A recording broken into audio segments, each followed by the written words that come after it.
Hello everyone, कैसे हो आप सभी लोग। टैरो विद सिड 11 में आप सभी का स्वागत है। सभी को दिवाली की हार्दिक शुभकामनाएं। आज हम करने वाले हैं पिक अ पाइल रीडिंग। यहाँ पे लेफ्ट साइड पे पाइल 1 है। पाइल 1 में मैंने रखा है सिट्रीन का पिरामिड और पाइल 2 में मैंने रखा है ब्लैक टर्मोलाइन पिरामिड। इसमें से जो पिरामिड आपको अट्रैक्ट कर रहा है उसको आप सिलेक्ट कर दीजिए। तो स्टार्ट करते हैं पाइल 1 रीडिंग से। पाइल 1 में मैंने फर्स्ट क्वेश्चन पूछा था कि आपके पर्सन के ओवरऑल लाइफ में क्या चल रहा है। तो फर्स्ट कार्ड आया था 6 ऑफ स्वॉर्ड्स। फर्स्ट कार्ड आया है 6 ऑफ स्वॉर्ड्स। 6 ऑफ स्वॉर्ड्स ये कार्ड इंडिकेट कर रहा है कि वो कामर वाटर की तरफ जाना चाहते हैं। मतलब लाइफ में जो भी उनके केओस चल रहा है, जो भी चीज़ें चल रही है, उसे छोड़कर एक कामा वाटर की तरफ जाना चाहते हैं, एक हीलिंग की तरफ जाना चाहते हैं। फिर नेक्स्ट क्वेश्चन था कि करंट फीलिंग क्या है। करंट फीलिंग में वो चाहते हैं revitalise your presence makes my day come closer. आपका प्रेजेंस उनका दिन बना देता है। वो आपके क्लोज आना चाहते हैं, इस कनेक्शन को रिवाइटलाइज करना चाहते हैं, एक फिर से रिन्यू करना चाहते हैं कनेक्शन को। मैंने नेक्स्ट क्वेश्चन पूछा था कि उनके हार्ट स्पेस में हिडन सीक्रेट, हार्ट स्पेस में क्या चल रहा है। और सॉरी, कार्ड्स गिर गए हैं, excuse me.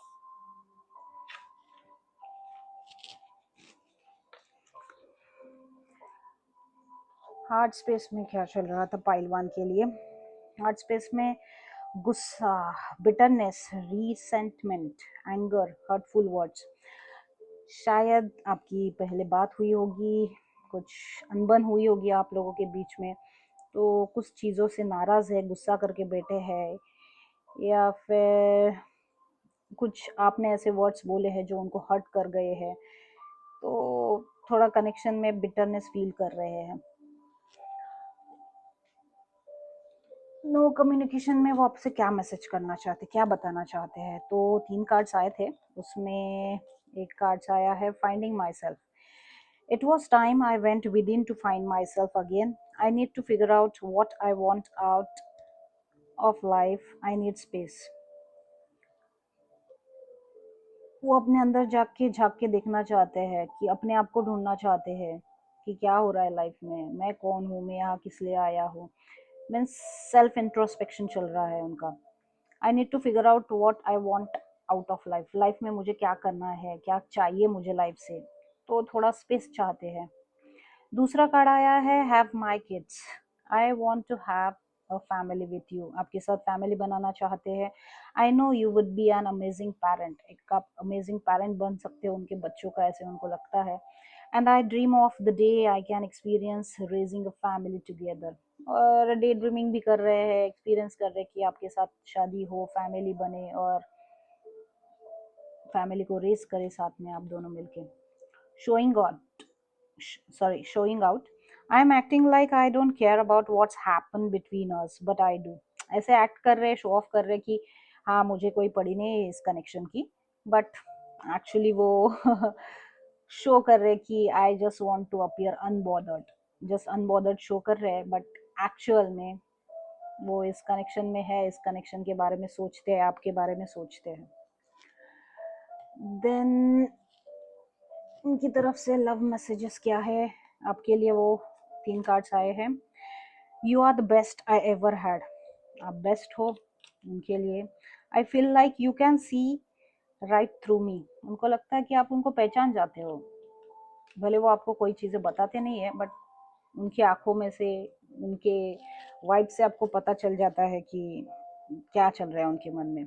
I don't like all attention you get. शायद उनको लग रहा है कि अभी आप उनसे बात नहीं कर रहे हो, आपको किसी से, किसी और से अटेंशन मिल रहा है, तो उनको वो सब चीज़ें पसंद नहीं आ रही है। कमाल है भाई। नेक्स्ट, उनका हायर सेल्फ आपसे क्या बताना चाहता है। Divine time, we are on the journey, and the divine dance on the soul plane. It will manifest into the physical world in perfect divine timing. All we have to do is trust and have faith that all will work out beautifully. वाह, बहुत खूबसूरत message आया है कि divine timing पे भरोसा रखना चाहते हैं। वो बोल रहे हैं कि हम एक जर्नी पे है, soulmate journey, twin flame journey, कार्मिक जर्नी, जो भी जर्नी है आप दोनों के बीच में, इस सोल लेवल पे, इस सोल प्लेन पे, इस अर्थ पे, it will manifest into physical world in a perfect divine timing. जब डिवाइन टाइमिंग आएगा, जब आप दोनों के वाइब्रेशन फ्रिक्वेंसी मैच करेगी, दोनों अपने अपने लेसन सीखेंगे, तब जब डिवाइन टाइमिंग आएगा तो डेफिनेटली तुम लोग मिलोगे। तो वो आपको वही बताना चाह रहा है उनका हायर सेल्फ आपसे कि उस पर ट्रस्ट करो, डिवाइन टाइम पे भरोसा रखो। जो एक जब वो वक्त आएगा, सारी चीजें इस 3D वर्ल्ड में, फिजिकल वर्ल्ड में ब्यूटीफुली वर्कआउट होगी। वाह, beautiful message from their higher self. तो नेक्स्ट क्वेश्चन ये भी था कि यूनिवर्स की तरफ से आपके लिए क्या गाइडेंस है, कि क्या मैसेजेस है। तो कार्ड आया है रिकंसिलिएशन का। Someone from your past may be returning to your life seeking reconciliation and forgiveness. It may take courage and vulnerability to confront any past hurts or misunderstanding, but remember that the forgiveness is a powerful tool for healing and growth. Trust in the divine guidance that brought this person back into your life and be open to the possibility of renewed relationship. Wow, बहुत beautiful message है reconciliation का universe की तरफ से आपके लिए, कि ये पर्सन बहुत ही जल्दी आपके लाइफ में आएगा रिकॉन्सिलिएशन करने के लिए। ये आपका पास्ट पर्सन भी हो सकता है, रिकॉन्सिलिएशन के लिए, फॉरगिवनेस के लिए आ सकते हैं ये उनको। तो it may take courage and vulnerability to confront any past hurts और मिसअंडरस्टैंडिंग। उनको करेज चाहिए उस चीज के लिए। इसलिए मैं बोलूँगा अपने अपने लेसन सीख के तुम दोनों, या अपने उस फ्रीक्वेंसी में, हायर फ्रीक्वेंसी में जब आएंगे, उसके लिए वो कन्फ्रंट करेंगे, फॉरगिवनेस के लिए आएंगे आपके पास। तो उसके लिए करेज चाहिए। तो आप, यूनिवर्स वही बता रहे कि ये पर्सन को जो मैं तुम्हारे लाइफ में भेज रहा हूँ, उसके लिए पास्ट जो हर्ट्स है, मिसअंडरस्टैंडिंग है, उसको कन्फ्रंट करने के लिए करेज एंड वल्नरेबिलिटी की भी जरूरत है। But remember that forgiveness is a powerful tool for healing and growth. तो आपको यूनिवर्स ये बताना चाहते हैं कि फॉरगिवनेस ये एक पावरफुल टूल है, एक हीलिंग के लिए, ग्रोथ के लिए। इस कनेक्शन में ग्रोथ चाहिए, इस कनेक्शन को हीलिंग की जरूरत है। तो उसके लिए आपको इस इनका इंसान को फॉरगिव भी करना पड़ेगा, तभी जाके ये कनेक्शन आगे बढ़ेगा। Trust in the divine guidance, divine जो अभी गाइडेंस कर रहे हैं उस पर भरोसा रखो, that brought this person back into your life, and be open to possibility of renewed relationship, and be open, heart chakra open करो, अपने heart chakra पे काम करो, अपने heart chakra का meditation करो, इनर चाइल्ड वुड्स जो है आपके, उसके मेडिटेशन करो, आप रिसीविंग मोड पे रहो। जब आपका हार्ट चक्रा ओपन होगा तो आप डेफिनेटली इस पर्सन को फॉरगिव करोगे, then there is a possibility to renew this relationship. तभी जाके पॉसिबिलिटी आएगी कि ये रिलेशनशिप रिन्यू हो सके। जो अभी चल रहा है, बिटरनेस चल रहा है, नो कम्युनिकेशन चल रहा है, एक दूसरे को दिखा रहे कि I don't care about you, ये सब चीजें चल रही है, कि इससे लेसन सीख के ही तुम दोनों को इस कनेक्शन में रीयूनियन मिल जाएगा, रिकंसिलिएशन के लिए वो पर्सन आएगा। बट उसके लिए आपको अपने हायर वाइब्रेशन में रहना है, रिसीविंग मोड में रहना है, तभी जाके रिकंसिलिएशन होगा और ये रिलेशनशिप रिन्यू होगा। बहुत ही सुंदर गाइडेंस है ये। डिवाइन भी कह रहे हैं कि जो यूनिवर्सल गाइडेंस है, डिवाइन गाइडेंस है, उस पर फेथ रखो, ट्रस्ट रखो, डेफिनेटली आगे अच्छा होगा। और स्पिरिट की तरफ से आपके लिए क्या गाइडेंस है मैंने पूछा तो release attachment to outcomes, surrender, trust, letting go and faith. वही वही स्पिरिट भी आपको यही मैसेज बताना चाहते हैं कि जो अटैचमेंट है इस रिलेशनशिप का आउटकम क्या होगा आगे, क्यों होगा, कब होगा, कैसे होगा, आपको ये बताया जा रहा है कि डिवाइन टाइमिंग जब आएगा, दोनों अपने लेसन सीखोगे, दोनों अपने हायर वाइब्रेशन में रहोगे, आप दोनों का जब फ्रीक्वेंसी मैच करेगा, तब डेफिनेटली इस 3D प्लेन पे आप दोनों का रिकंसिलिएशन, रीयूनियन होगा। बट ये जो अटैचमेंट है आपका उस पर्सन के टूवर्ड्स, या फिर वो पर्सन का आपके टूवर्ड्स, इसको रिलीज करना है, सरेंडर कर दो कि ठीक है, मैंने अपनी तरफ से पूरी कोशिश की, बस कुछ चीजें मेरे हाथ में नहीं है। जब डिवाइन टाइमिंग आएगा, जब दोनों के वाइब्स मैच करेंगे, तब डेफिनेटली रिकंसिलिएशन होगा, ये रिलेशनशिप रिन्यू होगा। तो वही बताया जा रहा कि ट्रस्ट करो, फेथ रखो, लेट गो करो, जो भी आउटकम है, जो भी चीजें हो रहा है, अपने आप पे कॉन्सेंट्रेट करो, सेल्फ लव में आओ एंड डिवाइन पे सरेंडर करो। यही मैसेज है पाइल वन के लिए। बहुत ब्यूटीफुल रीडिंग था पाइल वन का। अभी हम देखते हैं पाइल टू के लिए क्या मैसेजेस है उनके पर्सन की तरफ से। पाइल टू जिन्होंने सिलेक्ट किया था ब्लैक टर्मलाइन का पिरामिड, तो देखते हैं उनके पर्सन के ओवरऑल लाइफ में क्या चल रहा है, ओवरऑल क्या सोच रहे हैं, ओवरऑल क्या कर रहे हैं, करंट फीलिंग क्या है।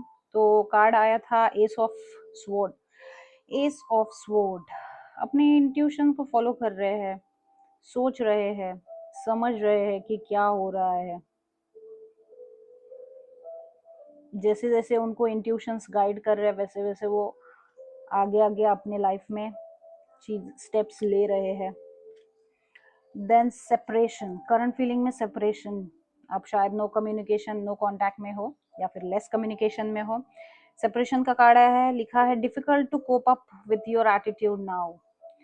शायद आप उनसे बात ही नहीं कर रहे हो, या फिर बात करना नहीं चाहते हो, या फिर वो आपसे कांटेक्ट करने की कोशिश कर रहे हैं, आपने कुछ रिप्लाई नहीं दिया होगा। तो अभी उनको डिफिकल्ट हो रही है चीजें, उनको लग रहा है कि आपको अभी कोई पड़ी ही नहीं है इस रिलेशनशिप में। जो सेपरेशन आप दोनों के बीच में चल रहा है, अभी उनको ये सब चीजें डील करना बहुत डिफिकल्ट हो रहा है। उनको लग रहा है कि आपका अभी एटीट्यूड चेंज हो रहा है। जैसे आप पहले थे एकदम लविंग एनर्जी में, ओवर गिविंग नेचर जो आपका शायद होगा, तो वो अभी उनको नहीं मिल रहा है, वो एनर्जी वाइब्स उनको नहीं मिल रहे हैं। तो उनके लिए ये सेपरेशन बहुत मुश्किल हो रहा है, डिफिकल्ट हो रहा है उनके लिए। देन हार्ट स्पेस में उनको क्या चल रहा है, क्या हिडन फीलिंग्स है और क्या मैसेजेस है। हार्ट स्पेस में है ऑब्सेशन, इन्फैचुएशन, अडोरेशन, एडिक्शन। आपका एडिक्शन है उन्हें, ऑब्सेस्ड है आपसे कि क्या चल रहा है आपकी लाइफ में, क्यों ये सेपरेशन चल रहा है, उनसे सहा नहीं जा रहा है। इन्फैचुएशन, अडोरेशन, एडिक्शन, एडिक्टेड है आपके टुवर्ड्स वो, आपके वाइब से, आपसे एनर्जी से एडिक्टेड है, ऑब्सेस्ड एनर्जी में है। क्या मैसेजेस देना चाहते हैं? You are so smart, your intellect really turns me on, you are so smart and I really enjoy a conversation. आपके साथ उनकी उनकी जो भी बातें होती थी, आपके साथ उनका जो भी कम्युनिकेशन था, जो भी कन्वर्सेशन था, वो रियली एंजॉय करते थे। आपका इंटेलेक्चुअल होना उनको बहुत अच्छा लगता था, आपको वो स्मार्ट समझते। Good, it's simple, really. How do I feel? I want you as forever। उनको आप चाहिए हमेशा हमेशा के लिए। वो बोल रहे हैं कि आप सोच रहे हो कि मैं कैसा फील कर रहा हूँ, उनको आप चाहिए। I want you as forever। दोनों को एक साथ देखना चाहते हैं वो। Will you listen? उनको लगता है कि शायद आप सुनोगे नहीं, अगर उन्होंने कांटेक्ट किया तो भी आप उनको सुनोगे। There so many things I want to say to you, but will you hear me all the way out? Will you believe me? उनको अभी लग रहा है कि आप शायद सुनना ही पसंद नहीं करोगे। शायद उनको लग रहा है कि आपका एटीट्यूड ही अभी चेंज हो गया है। आप वो लविंग, केयरिंग, नर्चरिंग एनर्जी में नहीं हो, आप अपने ही दुनिया में खुश हो, ऐसे उनको लग रहा है। तो उनको लग रहा है can you hear me, can you listen to me, will you believe me? और अभी वो कुछ एक्सप्लेन भी करना चाहे, कुछ बताना भी चाहे, तो आप उन पे भरोसा करोगे, आप उन पे बिलीव करोगे? जैसे बहुत सारे क्वेश्चंस उनके दिमाग में घूम रहे हैं, ऑब्सेस्ड है आपके लिए और ओवर थिंकिंग में है। और क्या कन्फेस करना चाहते हैं? आई मिस यू, आपको बहुत मिस कर रहे हैं। I want to commit to you, आपको अभी कमिटमेंट देना चाहते हैं, इसलिए उनको लग रहा है कि मैं कमिटमेंट भी देना चाहता हूँ कि आप बिलीव करोगे। I love the way you dress, आप जो भी कपड़े पहनते हो उनको बहुत अच्छे लगते हो आप। वाओ। देन उनकी हायर सेल्फ से आपके लिए क्या मैसेजेस है? ओ सॉरी का मैसेज है। I am sorry for the pain I have caused you, I am sorry I wasn't there when you needed me the most, I wanted to be there to comfort you but I was afraid of letting you down। ओ, मतलब ये सब messages से यही बात confirm हो गई है कि उन्होंने आपको बहुत हर्ट किया है, बहुत पेन दिया है पास्ट में, और उसके लिए अभी वो उनका हायर सेल्फ ही आपसे माफी मांगना चाहता है, वो आपसे माफी मांगना चाहते हैं, बट उसके लिए डर भी रहे हैं। वो चाहते हैं कि आपको कंफर्ट दे, और उनको मालूम भी है जब उनको आपको उनकी जब जरूरत थी तभी वो आपके साथ नहीं थे, उन्होंने बहुत आपको पेन दिया है, इसलिए आपका एटीट्यूड उनको चेंज हुआ लगता है। ऑब्वियसली आप अपने लिए अभी स्टैंड ले रहे होंगे, आप अपने से सेल्फ लव कर रहे होंगे, सेल्फ केयर, अपने लिए जीना अपने सीख सीख सीख गए हो आप अपने लिए जीना। तो उनको वही लग रहा है कि आपका एटीट्यूड चेंज हो गया है, अभी वो आपके लिए ऑब्सेस्ड हो गए, शायद आप एंग्शियस अटैचमेंट टाइप पर्सन हो गए, जो आप उनके पीछे पीछे उनको चेस करना, उनके पीछे पीछे भागना, उनके लिए सोचना, वो सब एनर्जी उनके पास पहले जाती थी। बट जब आप अपने एनर्जी में आए, अपने हायर सेल्फ में आपने टैप इन किया, अपने डिवाइन फेमिनाइन एनर्जी में आपने टैप इन किया, एक एम्प्रेस एनर्जी में जब आपने टैप इन किया होगा, तब उनको अभी लग रहा है कि आपका एटीट्यूड चेंज हो गया है, आप अपने आप से प्यार करने लगे हो। अभी वो आपसे माफी मांगना चाहते हैं, बिकॉज उन्होंने आपको बहुत सारा पेन दिया है। कोई बात नहीं, यही आपका अवेकनिंग का कारण भी बन गया।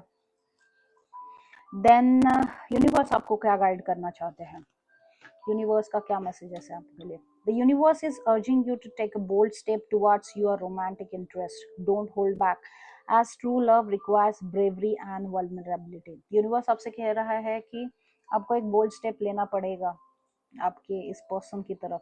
डोंट होल्ड बैक मत करो। True love requires bravery and vulnerability. आपको कुछ ब्रेव स्टेप्स और आपको अपनी वल्नरेबिलिटी भी दिखानी पड़ेगी जब वक्त आएगा तब।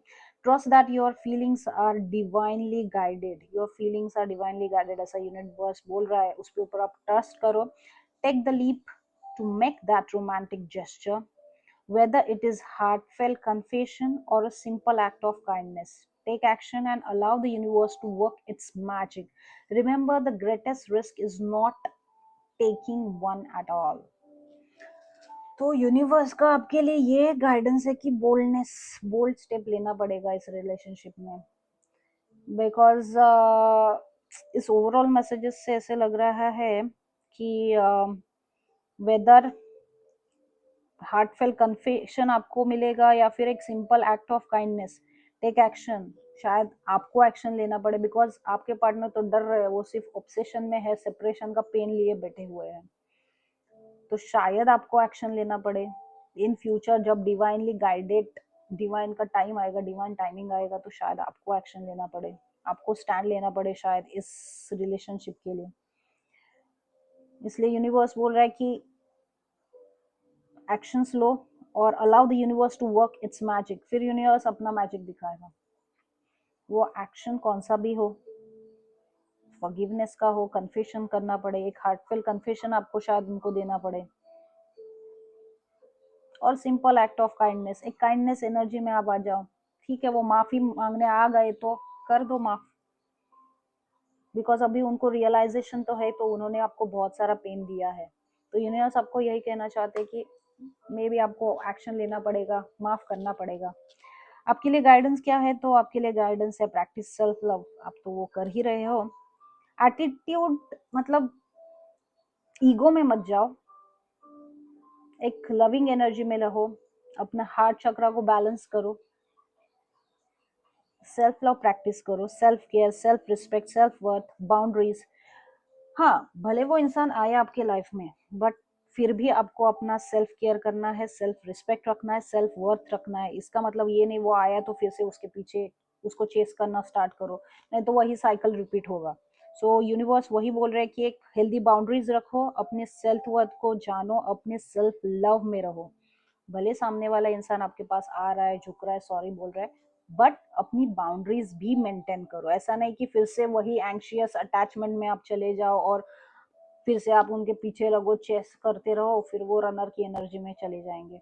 सो सेल्फ लव प्रैक्टिस करते रहो, अपनी बाउंड्रीज रखो, अपनी सेल्फ वर्थ को समझो, किसी के आगे इतना भी मत झुको कि अपना सेल्फ रिस्पेक्ट ही गंवा दो। यही यूनिवर्स आपसे कहना चाहते हैं। सो आई होप आपको ये रीडिंग बहुत पसंद आई होगी, पाइल 1 पाइल 2। तो इसी के साथ मैं रीडिंग कंक्लूड कर रही हूँ। Thank you so much for watching.